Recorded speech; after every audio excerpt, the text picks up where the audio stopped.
Hello guys, you are seeing Prime News Australia, where we show you the latest and important news of Australia in the fastest and reliable way. So come, let's start by not delaying. 25 big updates of the Australia, especially for you. Before proceeding in the video, comment by commenting from which state you are watching, and also like video, so that YouTube can reach this video to more people of Australia. Prime Minister Anthony Albanese apologizes to former Australian of the Year Grace Tame after calling her difficult in response to a question about her protest chant. He clarified it referred to her challenging life experiences, but Tame rejected it sharply, labeling it condescending and misogynistic. The spat intensified political debate on gender, protest rights, and leadership tone amid ongoing public scrutiny. Grace Tame hits back fiercely at PM Albanese's apology, dismissing it with remarks like, "Spare me the condescension, old man." She accused him of coded language against non-compliant women. Opposition figures like Angus Taylor criticized Albanese for not condemning Tame's Sydney protest actions, highlighting divisions over free speech, accountability, and political rhetoric in the wake of the exchange.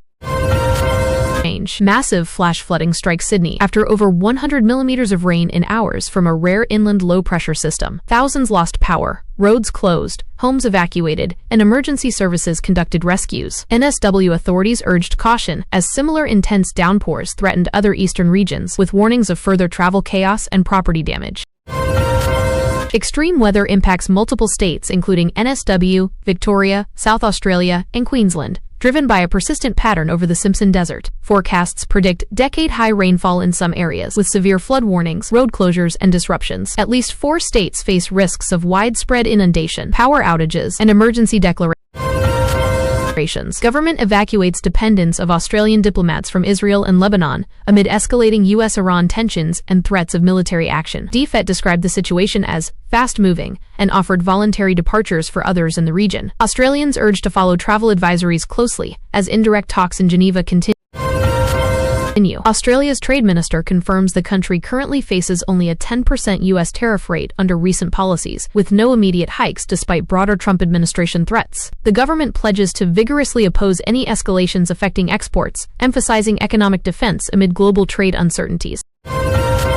Qantas unveils major updates to its frequent flyer program, including revised points earning, redemption structures, and member benefits. Changes address customer feedback, competitive pressures, and post-pandemic travel shifts, aiming to modernize loyalty rewards while maintaining value for frequent flyers in a challenging aviation market.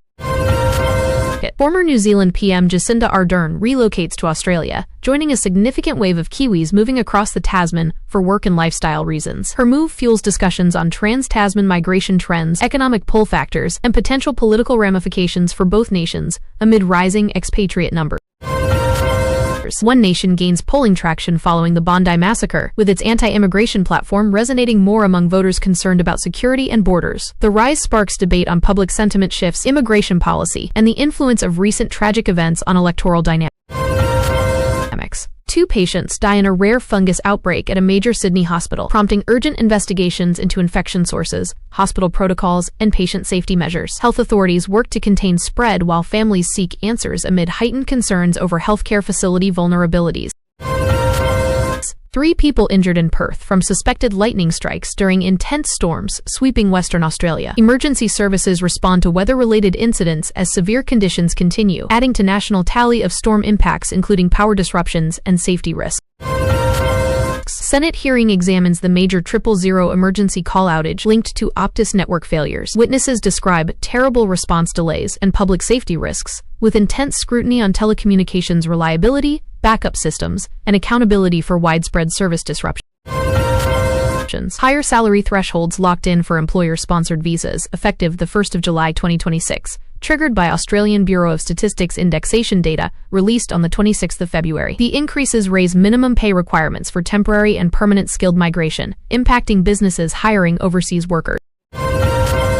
Defense Minister Richard Marles rules out government facilitation for returning Australian children from Syrian detention camps associated with ISIS families. Citing national security priorities, the stance persists despite humanitarian appeals and reports on dire camp conditions.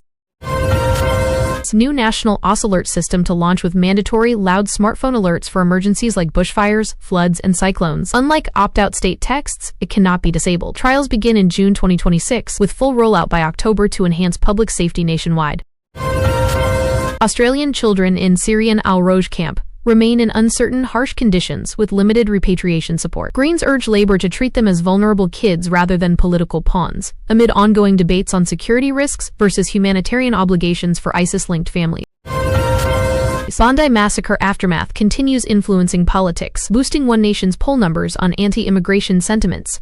Discussions intensify around border security, mental health, and societal responses to the tragic event that claimed lives and shocked the nation.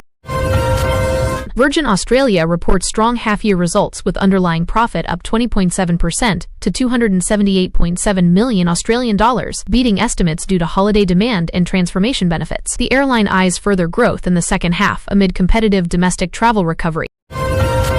William Shootings property site of the deadly police incident listed for sale at $190,000, with interior images released publicly for the first time. The listing draws attention amid ongoing inquiries into the event and its implications for rural safety.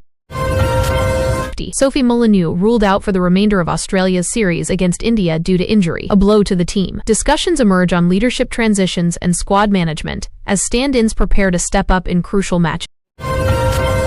Housing affordability crisis worsens, with data showing young median-income couples unable to buy entry-level homes in any major Australian city. Rapid price growth from around $400,000 to $685,000 in 5 years underscores economic and social challenges for first-home buyers.